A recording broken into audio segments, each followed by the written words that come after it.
which we are starting.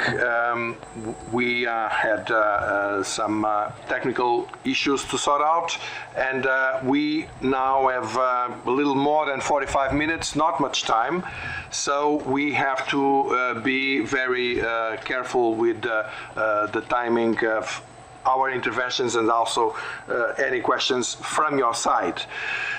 We are dealing today with a very important issue for South Asia, the erosion of Sindhi culture in Pakistan.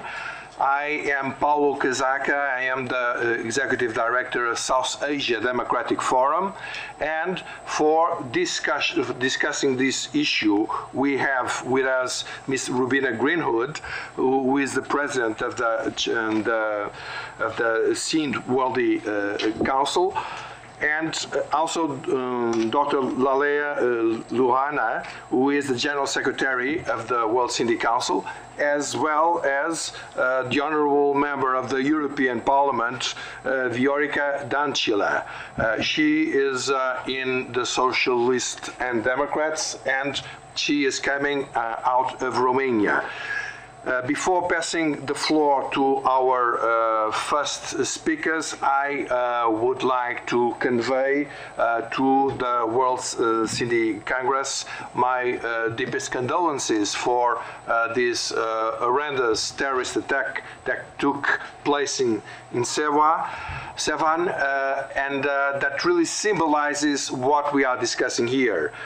This attempt to destroy the Sindhi culture in this circumstance, a very important shrine linked to the Sufi culture. My condolences to you and to the whole of the Sindhi people. And so, without further delay, I would pass immediately the floor to Ms. Rubina Greenwood, please.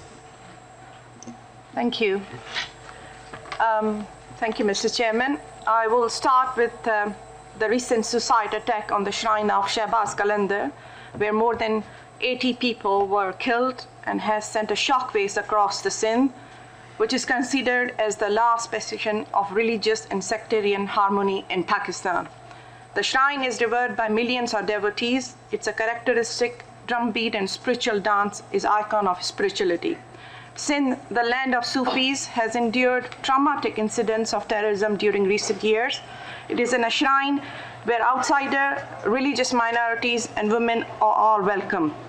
Here, 70 years after partition, and the forced migration of Hindus to outside from Pakistan, one of the hereditary of this tomb is a Hindu. And it is he who performs the opening ritual at the annual festival, and Hindu holy men, pilgrims, and officials still attend the shrine. Sindh has been a victim of this warmongering and Pakistan's Islamicist agenda. Historically, Sindh is a Sufi country. At the time of partition, its population was about 25% of Hindus and 75% of Muslims. And today, with the exodus of Hindus and migration of other Muslims from other parts of the Pakistan and India, the Hindus are merely 6 to 8% of the population. Historically, the Sindh culture has been a heredity of mystic Islam and Vedanic Hinduism. Our language, poetry, and heritage are full of the symbols of Islam and Hinduism. However, from day one, our cultures and heritage was invalidated by Pakistani ruling elite through systematic ways. First, our Hindu population was forcibly exiled. Secondly, systematic radicalization of our young generation through school syllabus and rise of madrasas, which teaches alien version of Islam. The country's recent report published in 2015 by a think tank in Pakistan reported the number of madrasas in the country has crossed almost 35,000, which are all state-sponsored, and from fewer than 300 since the inception of the Pakistan. So, however, a phenomenal rise in madrasa after the Soviet Union invasion of Afghanistan during General Zia regime. But after the downfall of General Zia, the state continued to have an interest in supporting a particular types of religious group to play a role in ongoing proxy war with India for Kashmir. a number of study courts that 3.5 million students were enrolled with 35,000 madrasas in Pakistan. Official figures from the Ministry of Religious Affairs says that there are 7,100 madrasas in Sindh, which doesn't belong to the original version of Islam in Sindh. Sindh were to be an independent, if Sindh was to be an independent country, it would have been 30th most populous country in the world. Sindh today is the second largest province of Pakistan. It contributes almost 65% to the country's national revenue pool and receives only 14% in return, and consequently suffers from poverty and unemployment.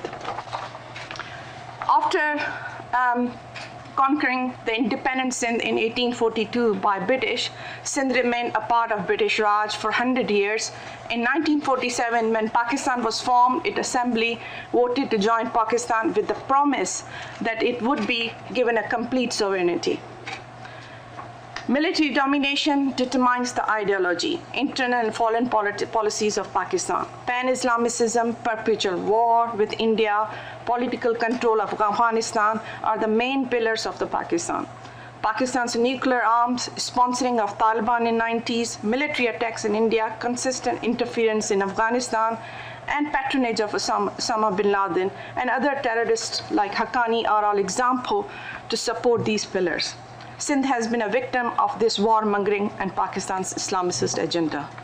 Pakistani curriculum, national media, bureaucracy, and governmental institution. Its constitution, its judiciary, and all the operative of the state obsessively deny and negate and invalidate Sindhi identity. Its historical link with South Asia, its language, its ancient history of Indus Valley civilization, and forcibly imposing a Muslim nationhood, anti-India and culture of intolerance and exclusion upon the people of Sindh. Sindhi peoples, the indigenous identity clashes with Pakistan's warmongering pan-Islamicist ideology. Through political and economic disenfranchisement, our population is being subjugated to the radical Islamist ideologies. Most of the time, Sindhis remain resilient and devotee to its values of tolerance and resistance with Pakistani ideology, but the situation is deteriorating fast. The onslaught of Saudi-sponsored Salafi Islam through the network of madrasas has taken its toll on the people of Sindh also. Sindh today sees a systematic prosecution of Hindus, Christians, Ahmadis, and other sects of Islam. The further economic and political marginalization of Sindhi people, forced disappearance, extrajudicial killing of Sindhi human rights campaigners and other progressive and liberal writers and activists, unpersistent suppression of Sindhi language and hegemony of Urdu language, state-sponsored demographic changes to convert Sindhis, a minority, in their homeland, transferring of its youth to radical Islam, deteriorating its educational institution are just a few examples of the erosion of Sindhi culture and identity. I request international community to, through its aid stipulation or through the obligation of Pakistani signed treaties of United Nations or diplomatic means, can influence Pakistan by demanding to: 1, stop Islamic madrasas in Sindh and Pakistan. 2, make Sindhi language and education along with universal message of Sufism mandatory in Sindh. Abolish all discriminatory and blasphemy laws against non-Muslims and women and other vulnerable sections of society. 3, stop forced disappearance, judicial killing of Sindhi workers and political activists. And 5, but not the least, give right of self-determination to Sindhis. Thank you very much for providing me.